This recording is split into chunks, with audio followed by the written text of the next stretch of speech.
खतरों से खेलकर बहादुरी दिखाना सब चाहते हैं, मगर सबकी किस्मत अच्छी नहीं होती। कभी कभी दिलेरी दिखाना महंगा पड़ सकता है, क्योंकि हादसा होने में देर नहीं लगती। दरअसल भागलपुर के कहलगांव स्टेशन से एक ऐसे ही वीडियो सोशल मीडिया पर खूब वायरल हो रही है, जिसमें एक युवक किसी खतरे का खिलाड़ी से कम नहीं नजर आ रहा है। बता दें कि एक युवक शॉर्टकट मारने के चक्कर में पटरी पर लगी मालगाड़ी के नीचे से गुजरने की कोशिश कर रहा था, तभी अचानक ट्रेन चलनी शुरू हो गई। इसी बीच युवक ट्रेन के बीचों बीच बुरी तरह फंस गया, मगर किस्मत उसके हिस्से में थी, शायद इसलिए यात्री की जान बाल बाल बच गई। वही वीडियो में देखा जा सकता है कि यात्री रेल पटरी के बीच पेट के बल लेटा हुआ है और उसके ऊपर से मालगाड़ी गुजर रही है। यात्री ने किसी तरह अपनी जान तो बचा ली, मगर हकीकत में इसे होशियारी नहीं बल्कि लापरवाही कहेंगे। पूर्वी बिहार के सबसे बड़े अस्पताल भागलपुर जवाहरलाल नेहरू मेडिकल कॉलेज अस्पताल में शुक्रवार को महिला चिकित्सकों का 3 दिवसीय सेमिनार शुरू हो गया। सेमिनार के पहले दिन मायागंज अस्पताल के सर्जरी डिपार्टमेंट में कार्यशाला आयोजित की गई। सेमिनार 11 से 13 नवंबर तक चलेगा। आयोजन सचिव डॉक्टर रोमा यादव ने बताया कि 12 और 13 नवंबर को वैज्ञानिक सत्र का आयोजन किया जाएगा। वहीं मायागंज अस्पताल में महिलाओं के स्वास्थ्य से जुड़े समस्याओं को लेकर देश के विभिन्न हिस्सों से आए महिला डॉक्टरों के 3 दिवसीय सेमिनार का उद्घाटन जिलाधिकारी सुब्रत कुमार सेन, JLNM-CH के अधीक्षक समेत कई चिकित्सकों ने दीप प्रज्वलित कर किया। 3 दिवसीय प्रशिक्षण कार्यक्रम में बिहार, झारखंड के अलावा देश के विभिन्न राज्यों से महिला चिकित्सक आई हैं। इनमें महिलाओं के होने वाले रोगों को लेकर विशेष रूप से चर्चा की जाएगी। डॉक्टरों ने बताया कि 9वीं कॉन्फ्रेंस में मुख्य रूप से जनसंख्या वृद्धि, हाइपरटेंशन, डायबिटीज, एनीमिया सहित कई बीमारियों के बारे में विस्तार से चर्चा की जाएगी। इधर सेमिनार का उद्घाटन करने पहुंचे जिलाधिकारी सुब्रत कुमार सेन ने कहा कि भागलपुर में होने वाले इस सेमिनार से डॉक्टरों को इलाज के बारे में कई नई जानकारियां मिलेंगी। कार्यक्रम को सफल बनाने में डॉक्टर रेखा झा, डॉक्टर रोमा यादव, डॉक्टर कविता वर्णवाल, डॉक्टर अंजना प्रसाद, ऋचा शर्मा, सैयद जीजा हुसैन के अलावा दर्जनों लोग मौजूद थे। और इसमें जो है आप लोग जान रहे हैं कि इस राज्य के आसपास के राज्य के देश के विभिन्न शहरों से अच्छे जो डॉक्टर्स हैं, जो एक्सपर्ट्स हैं, वो लोग आ रहे हैं भागलपुर में। और इस तरह का कार्यक्रम आयोजित करने के लिए मैं जो पूरी ऑर्गेनाइजिंग कमेटी है, जो कॉलेज एंड हॉस्पिटल दोनों के जितने भी डिग्निटरीज हैं, सब लोग इन्वॉल्व हैं, तो सबको मैं धन्यवाद देता हूँ और इस कार्यक्रम के सफलता की कामना करता हूँ। ठीक है, thank you. Bhagalpur is a very famous society and they usually conduct the live surgical workshop. It's not the first time. कितने बार हम यहाँ आया, ऑपरेशन किया भी, आपके साथ मुलाकात भी हुआ, तो they are very much interested to know the recent advances. What are the new things in surgery in various aspects? So laparoscopic surgery, hysteroscopic surgery, vaginal surgery, all will be demonstrated. The faculty has come from various places. I congratulate the Bhagalpur Society for organizing this fantastic conference. And I think you, it's not the only occasion, many times have come. You, the famous journalist of the various Patrakar go, I think they are so close to the gynecologist that they will really give a message to the public about the women's health. What is a women's health? क्या है, कैसे चलना है, women could be happy.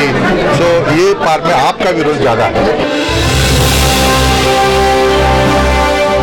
Tilkamanjhi Bhagalpur विश्वविद्यालय में BEd दूसरे वर्ष की प्रैक्टिकल परीक्षा के लिए शुक्रवार को काफी संख्या में छात्र प्रशासनिक भवन अधिकारियों से मिलने पहुंचे। वहीं परीक्षा स्थगित होने से आक्रोशित प्रशिक्षु कुलपति कक्ष के सामने धरने पर बैठ गए और विश्वविद्यालय प्रशासन के खिलाफ नारेबाजी शुरू कर दी। इसके बाद सभी छात्र परीक्षा नियंत्रक प्रोफेसर अरुण कुमार सिंह से मिले। सत्र 2020-22 के छात्रों ने बताया कि लिखित परीक्षा समाप्त हुए कई महीने हो गए हैं, लेकिन अभी तक प्रैक्टिकल की परीक्षा नहीं हुई। छात्रों की मांग पर परीक्षा नियंत्रक ने प्रैक्टिकल परीक्षा की तिथि तय कर दी। बिहार के विभिन्न जिलों से आए छात्रों ने बताया कि उन लोगों की सैद्धांतिक परीक्षा जुलाई महीने में ही हुई थी, लेकिन प्रायोगिक परीक्षा बिना किसी कारण के करीब 3 महीने तक टाला गया। प्रशिक्षु ऋतुराज, प्रभाकर कुमार और सोनू ने बताया कि जब विश्वविद्यालय के अधिकारियों ने समस्या पर ध्यान नहीं दिया तो उन लोगों ने पिछले महीने कुलाधिपति को ईमेल के माध्यम से प्रायोगिक परीक्षा कराने के लिए गुहार लगाई, जिसके बाद विश्वविद्यालय प्रशासन ने 9 नवंबर को तिथि घोषित किया और फिर स्थगित कर दिया। वही 11 नवंबर को परीक्षा की तिथि घोषित की गई, लेकिन इसे भी परीक्षा के 10 घंटे पूर्व बिना किसी कारण के रद्द कर दिया गया। छात्रों ने बताया कि अब 18 और 19 नवंबर को परीक्षा की तिथि घोषित की गई है। इधर परीक्षा तिथि में कई बार फेरबदल के कारण छात्रों में असमंजस की स्थिति है। प्रशिक्षु ऋतुराज ने कहा कि परीक्षा परिणाम में विलंब होने के कारण कई छात्रों का जामिया मिलिया विश्वविद्यालय और केंद्रीय विश्वविद्यालय में नामांकन नहीं हो सका। हम सभी लोग बीएड सेकेंड ईयर के प्रशिक्षु हैं और हम लोगों का एग्जाम जो कि 3 महीने पहले हुआ था, उसके भाइवा को डेट को लेकर के हम लोग यहाँ पर आए हुए थे। तो भाइवा का डेट लगातार बढ़ाया गया। जब कारण पूछा गया इनसे तो इन्होंने कहा कि एक कॉलेज वालों ने इनको फोन करके बताया कि वहाँ के छात्र टूर पर जा रहे हैं और उस टूर की वजह से हम लोगों को पूरा करवाया जा रहा है। औरंगाबाद से, जहानाबाद से, चंपारण से लोग आए हुए हैं, इतने परेशान हैं हम लोग। 9 को डेट निकाला गया, कैंसिल कर दिया गया, एक्सेप्टेबल था। फिर 11 को निकाला गया और फिर वो भी कैंसिल कर दिया गया है। आखिरकार हम लोग वीसी से मिलना चाह रहे थे, लेकिन वीसी जो है हमेशा की तरह नदारत रहते हैं, आज भी नहीं आए अभी तक। देख सकते हैं आप 12:45 का समय हो रहा है, वीसी साहब नहीं है। इसके बाद हम लोगों ने एग्जामिनेशन कंट्रोलर के साथ जाकर के बातचीत की और उन्होंने हम लोगों को मौखिक आश्वासन दिया है कि 24 तारीख को जो है 24 नवंबर को बीएड का रिजल्ट जारी कर दिया जाएगा। हालांकि उनकी बातों पर विश्वास तो हो नहीं रहा है, लेकिन उन्होंने बहुत ऑन कैमरा कहा है और हम लोग समाज के निर्माण के लिए काम करने वाले हैं। अगर जल्दी जारी नहीं किया गया तो हमें शायद उस रूप को अपनाना पड़ सकता है जो कि शायद हम लोगों के लिए सही नहीं होगा।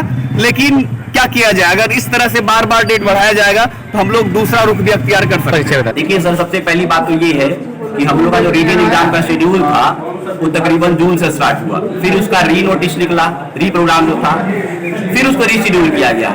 बार प्रोग्राम को रीशेड्यूल करके रिटेन एग्जाम भी 3 महीने में लिया गया था लगभग। उसके बाद में एक्सटर्नल वाइवा के लिए हम लोग को 2 महीने वेट कराया गया। मिड सितंबर में हम लोग एग्जामिनेशन कंट्रोलर सर से और प्रो वीसी सर से मिले थे, एप्लीकेशन भी दिया था, बाकायदा उसका रिसीविंग भी हमारे पास है। इधर परीक्षा नियंत्रक प्रोफेसर अरुण कुमार सिंह ने धरना प्रदर्शन कर रहे छात्रों को 24 नवंबर तक परीक्षा परिणाम जारी कर देने का आश्वासन दिया, जिसके बाद छात्र शांत हुए। वहीं 24 नवंबर तक परीक्षा परिणाम घोषित नहीं होने पर बीएड के छात्रों ने उग्र आंदोलन की चेतावनी दी है। एक कॉलेज वाले जो है कहीं से अप्लाई किए और उनके लड़के टूर में जा रहे हैं, इसका 18 किए हैं, 19 किए, 2 दिन करेंगे, 24 को रिजल्ट। सर एक कॉलेज अब एक कॉलेज कहीं से क्या आया नहीं आया मेरे पास नहीं आया, हमको आदेश हुआ। तो ये रिजल्ट कब घोषित होगा? 24 तारीख को मैं रिजल्ट देने जा रहा हूँ। 24 तारीख क्या सर? 24 नवंबर 9 दिसंबर। अच्छा, 24 तारीख को मैं रिजल्ट देने जा रहा हूँ। 24 तारीख क्या सर? 24 नवंबर 9 दिसंबर। अच्छा, 24 तारीख को मैं रिजल्ट देने जा रहा हूँ। 24 तारीख क्या सर? 24 नवंबर 9 दिसंबर। अच्छा, रिजल्ट घोषित हो जाएगा सर? एकदम मेरा आधा से बेसी काम दे रहे टेबलेशन। गुलाबी ठंड की दस्तक के साथ जिले में डेंगू की रफ्तार तेज हो गई है। प्रतिदिन विभिन्न मोहल्ले के लोग डेंगू की चपेट में आ रहे हैं। आंकड़े की बात करें तो पिछले एक माह में जवाहरलाल नेहरू चिकित्सा महाविद्यालय अस्पताल में 100 से ज्यादा डेंगू के मरीज का इलाज किया गया, जिसमें सबसे ज्यादा शहरी क्षेत्र के मरीज शामिल हैं। वहीं जिले में बढ़ते डेंगू के प्रकोप को देखते हुए भागलपुर चैम्बर ऑफ कॉमर्स की ओर से पूर्व निर्धारित कार्यक्रम के अनुसार शुक्रवार से फॉगिंग शुरू करा दी गई। भागलपुर चैम्बर ऑफ कॉमर्स के अध्यक्ष संजीव कुमार शर्मा उर्फ लालू शर्मा ने बताया कि डेंगू बीमारी के महाप्रकोप को देखते हुए फुटकर एवं छोटे छोटे दुकानदारों की सुरक्षा को ध्यान में रखकर आज से 15 दिवसीय फॉगिंग अभियान प्रारंभ किया गया है। अभियान के पहले दिन भागलपुर मुख्य बाजार, जैन मंदिर रोड, बाल सुबोधनी पाठशाला, मारवाड़ी टोला लेन, सोनापट्टी, दही टोला लेन, कोतवाली चौक समेत कई जगहों पर फॉगिंग कराई गई। महासचिव रवि प्रकाश बुधिया ने बताया कि ये जनसेवा भागलपुर चैम्बर ऑफ कॉमर्स के सदस्यों द्वारा समाज हित में निःशुल्क की जा रही है।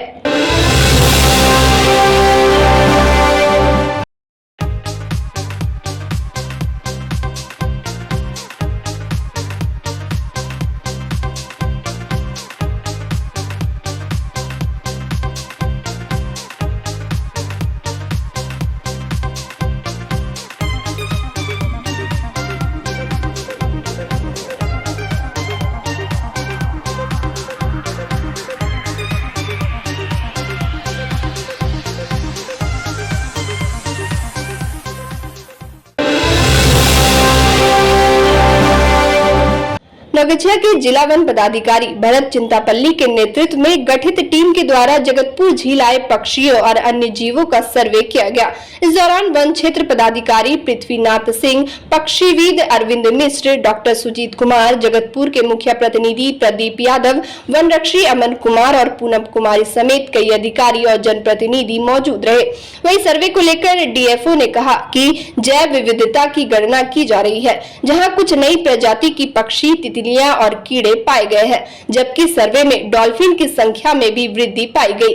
विशेषज्ञों ने बताया कि अगर डॉल्फिन की संख्या में वृद्धि हो रही है तो कई छोटे जीवों की संख्या में भी वृद्धि होगी। साथ ही कहा कि स्थानीय लोगों की सहायता से डॉल्फिन को पुनः संरक्षित करने का प्रयास किया जाएगा। अधिकारियों ने लोगों को गंगा में जाल नहीं डालने की चेतावनी दी। वहीं पक्षीविद अरविंद मिश्र ने कहा कि जगतपुर पर्यावरण की दृष्टिकोण से एक धरोहर है, जिसे सरकार को संरक्षित करना चाहिए। ये 165 प्रजाति के पक्षी को यहाँ देखा गया है, रिकॉर्ड है यहाँ पे। और अभी जो यहाँ पे शाकाहारी पक्षी है, मांसाहारी पक्षी है, उसको मछली भी मिल जा रहा है और शाकाहारी के लिए यहाँ पे जो पानी से निकलता है घास वो भी मिल जा रहा है। और यहाँ पे जितने भी मतलब गौपालक हैं, बासा वाले हैं, तो बोला जाता है गाय गोबर गोरैया। गाय है तो गोबर है, गोबर है तो उसमें कीड़ा है, तो पक्षी के लिए मिल जाता है खाना। ये सारा जो यहाँ पे मतलब इकोलॉजिकल पारिस्थितिकी तंत्र है बहुत ही संतुलित है। तो इस एक्सरसाइज से हमको बायोडाइवर्सिटी इंडेक्स पता चलेगा जगतपुर का। तो ये प्रिलिमिनरी एक डेटा गैदरिंग एक्सरसाइज है, तो आगे जाके वही है। तो ये बायोडाइवर्सिटी सेंसस के दौरान ये भी मौका मिल गया कि इको विकास समिति के सदस्य से बात करने का, उनका भी नज़रिया जानने का लेक की तरफ। तो सबसे मिलके बहुत अच्छा लगा। जगतपुर बहुत पीसफुल जगह है, यहाँ पे जब भी आता हूँ मतलब मैं तो बहुत खुश हो जाता हूँ। आज भी वैसा ही था, कुछ मैंने नए प्रजाति देखे, कुछ नए तितलियाँ देखे, एक नया व्याघ्र पतंग भी मिला है। तो हम यही उम्मीद करते हैं कि आने वाले टाइम में भी जगतपुर में जलकुंभी का समस्या कम हो। देखिए, जगतपुर झील तो मैं 20-25 वर्षों से आता रहा हूँ और सबसे बड़ी बात है कि यहाँ के जो ग्रामीण हैं उन्होंने इस झील में पक्षियों या यहाँ की जो जैव विविधता उसको बचा के रखा है। ये उसका एक बहुत बड़ा उदाहरण है। थैंक्स गॉड कि इस बार देर से सही लेकिन बारिश हुई। फसल को जो नुकसान हुआ लेकिन वेटलैंड्स के लिए आगे जाके फ़ायदा हुआ, जिसके कारण से अभी हम लगभग 50 से ज़्यादा प्रजाति के पक्षी यहाँ देख पा रहे हैं। और यहाँ सिर्फ पक्षी नहीं, यहाँ तो ऊदबिलाव, मछली, कछुए, तितलियाँ, ड्रैगन फ्लाई, मतलब एक कंप्लीट इकोलॉजिकल साइट है ये। इसको ब्यूटिफिकेशन के नाम पे और टूरिज्म के नाम पे प्राकृतिक संतुलन यहाँ का बिगड़ने देना नहीं चाहिए, क्योंकि ये बिहार के सबसे बढ़िया 3-4 साइट्स में से एक साइट है जहाँ की कोई भी बर्ड वॉचर आके या कोई भी प्रकृति प्रेमी आके संतुष्ट हो जाता है। यहाँ छोटी सी झील में लोग झील के अंदर कम जाएं, डिस्टर्बेंस ना हो, यहाँ प्लास्टिक का कचरा न इकट्ठा हो, लोग कूड़ा करकट डाल के झील को मतलब जाम ना करें। इसको एक eco tourism point of view से देखना पड़ेगा, यहाँ के इकोलॉजिकल बैलेंस को मेंटेन करते हुए। ब्यूटिफिकेशन के नाम पे यहाँ भीड़ जुटाने से ये साइट, इस साइट को की बायोडाइवर्सिटी को बहुत बड़ा खतरा है। बांका के धुरैया प्रखंड में सुखाड़ सहायता राशि में अवैध वसूली का खेल जोरों पर है। वार्ड सदस्य लाभान्वितों से रुपए की वसूली करने में लगे हैं। इसको लेकर कहीं कहीं काफी टकराव की स्थिति बनी हुई है। शुक्रवार को पैर पंचायत अंतर्गत वार्ड नंबर 14 पैसाना गांव में वार्ड सदस्य की दबंगई देखने को मिली। वसूली का विरोध करने पर वार्ड सदस्य पप्पू शर्मा ने अपने दर्जनों सहयोगियों के साथ मिलकर लाभान्वित परिवारों के साथ मारपीट की घटना को अंजाम दिया। मामले को लेकर ग्रामीण विशाल कुमार झा ने बताया कि वार्ड सदस्य पप्पू शर्मा ने सुखाड़ अनुदान राशि 3500 रुपए में से 500 रुपए की मांग की। कहा कि बीडीओ सीओ को भी इसका मुनाफा देना पड़ता है। वहीं धुरैया दक्षिणी जीप सदस्य एवं भाजपा नेत्री सोनी सिंह ने कहा कि सरकार किसानों को सुखाड़ सहायता राशि देने में विफल साबित हो रही है। बिचौलियों की हावी रहने के कारण गरीब किसानों को इसका लाभ नहीं मिल पाया। साथ ही उन्होंने इससे वंचित चंदाडीह पंचायत के किसानों को भी सुखाड़ सहायता राशि का लाभ दिलाने की मांग सरकार से की है। मेरे यहाँ का 14 नंबर वार्ड जो हम लोग को सुखाड़ का पैसा मिला 3500, उसमें से 500 रुपये कमीशन बोला था, जिसमें बोला था सीओ और बीडीओ सर को देना पड़ता है। तो हम बोले कि अगर सीओ बीडीओ सर को देना पड़ता है सरकार उनके अकाउंट में देंगे डायरेक्ट, हमारे अकाउंट पे देने के बाद क्या देंगे। इसमें थोड़ा वकझक हुआ, वो चले गए अपने गाँव, वहाँ से 10-20 आदमी लेके आया, जिसमें से आप देख सकते हैं मेरा एक गेट तोड़ दिया है, काफ़ी ईटा मारा है और की वीडियो बना हुआ है। मेरा एक गाड़ी है बुलेट जिसको क्षतिपूर्वक पूरा देखिए तोड़ दिया। घर में से कुछ ज्वेलरी वगैरह ले गया, कुछ मेरा कीमती डॉक्यूमेंट सब था, मेरा अपना आइडेंटिटी सब था, वो सब इधर उधर कर दिया है। सीओ वीडियो और इसमें सबका कमीशन रहता है। 500 रुपया लिया है। कौन लिया? वार्ड लिया है। क्या नाम है वार्ड का? Arvind Mandal. Ward number? Ward number 13। धकेल दिया और एक घड़ी मार दिया। बांस है, बांस का लाठी लेके आया था, वो बांस वो लाठी छूट गया है। और जेवर जो लेने लगा ना, जो उसको पकड़े ना, बस धकेल दिया, वो लाठी के उठ गया। पिस्तौल भी दो आदमी का था। कितना आदमी आया था वो सब? ढेर, एक बस्ती में जितना है सब ढेर आदमी, इतना भर गया। बच्चा बुतरू भी था। वो कितना आदमी था? 20 लोग से मानिए 15-20 आदमी से ऊपर था। पूरा झूठ बना के जितना भी मतलब युवा वर्ग का ही था, जो कि उनके बात पे कहने के मुताबिक। क्या नाम था वार्ड का? वार्ड का नाम पप्पू शर्मा।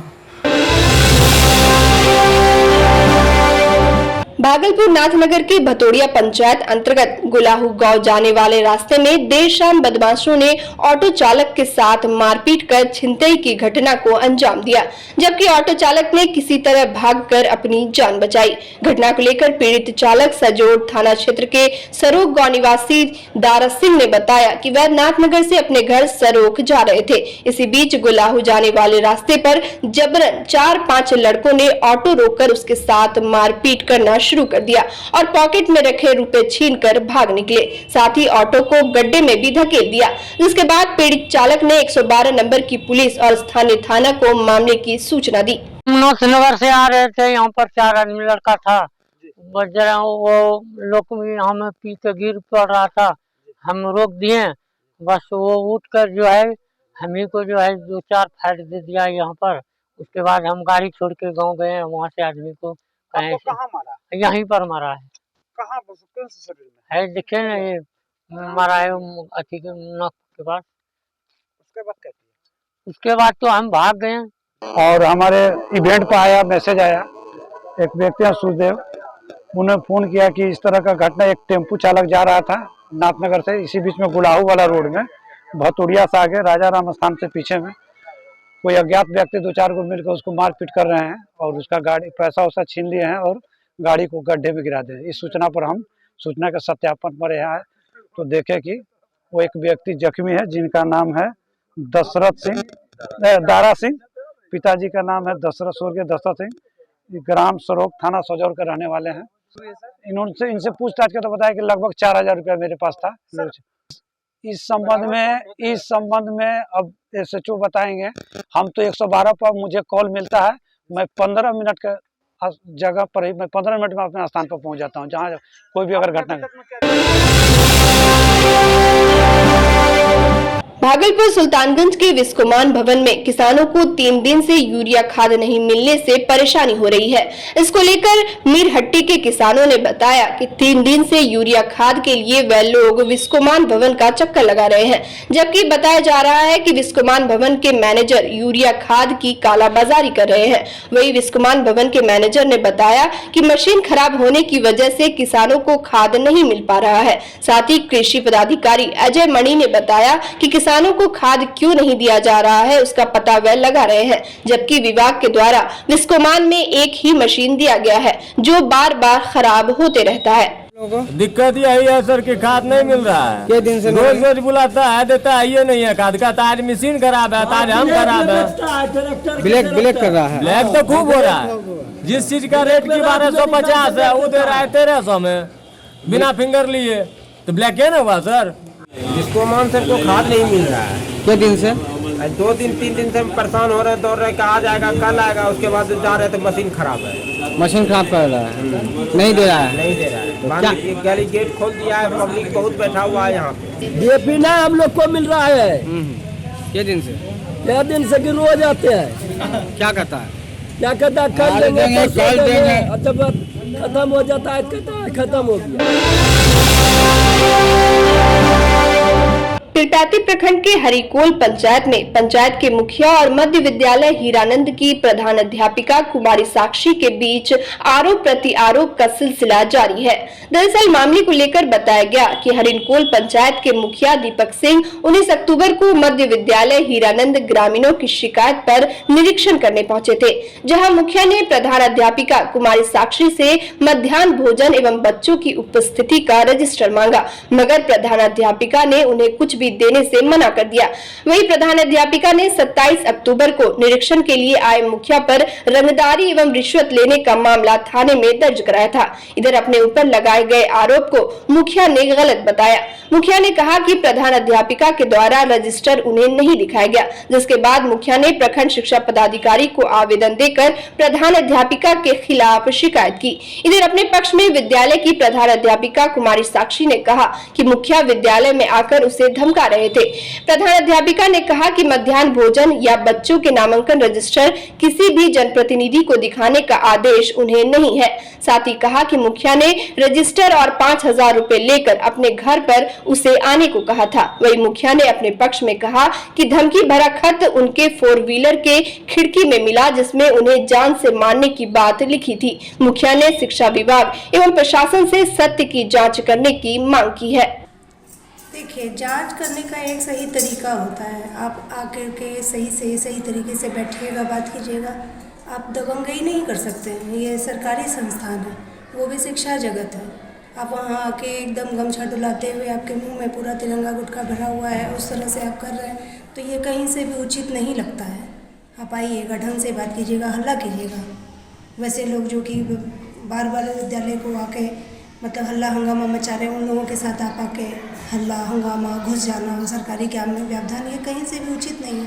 छोटे बच्चे डर जाते हैं, हम लोग हैं, महिला हैं, बाहर से आते हैं, पढ़ाने के लिए आते हैं, सरकारी नौकरी इसलिए आते हैं। अब आप उस जगह पे आकर के दबंगई से बोलेगा तो कोई भी डर जाएगा। नहीं, मैं ये लगातार देखिए, शिक्षा ही आने वाले नस्ल को जो है कि भविष्य को बनाएगी। एक मजदूर का बच्चा अपनी गरीबी से सिर्फ शिक्षित होकर ही बाहर निकल सकता है और उसके पास कोई संसाधन नहीं है। लोगों के पास ज़मीनें हैं, पैसा है, प्राइवेट स्कूल में पढ़ाते हैं, लेकिन गरीब के बच्चे सिर्फ अच्छी शिक्षा पाकर ही गरीबी से बाहर निकल सकते हैं। मेरा कर्तव्य है, मैं मुखिया हूँ, मेरा यह दायित्व बनता है कि लोगों को बच्चों को अच्छी से अच्छी सुविधा मिले। मुखिया को जो निरीक्षण का पावर, जैसा कि आप सवाल उठा रहे हैं कि छात्रवृत्ति राशि में अनियमितता है, इस बारे में मुझे कोई जानकारी नहीं है। अगर कोई गलत खाता नंबर देकर पैसा ट्रांसफ़र हो रहा है तो मैं सभी स्कूलों से जल्द मांग करूंगा कि किन किन खातों में जो है छात्रवृत्ति का पैसा गया है, और मिलान करूंगा बच्चों और उनके गार्जियनों से कि यह पैसा सही खाते में जा रहा है कि इसमें कोई भ्रष्टाचार है। जब तक मैं इस तथ्य डेटा को जुटा ना लूँ तब तक इस पर कोई बयान देना मेरा उचित नहीं होगा। डेटा जुटा कर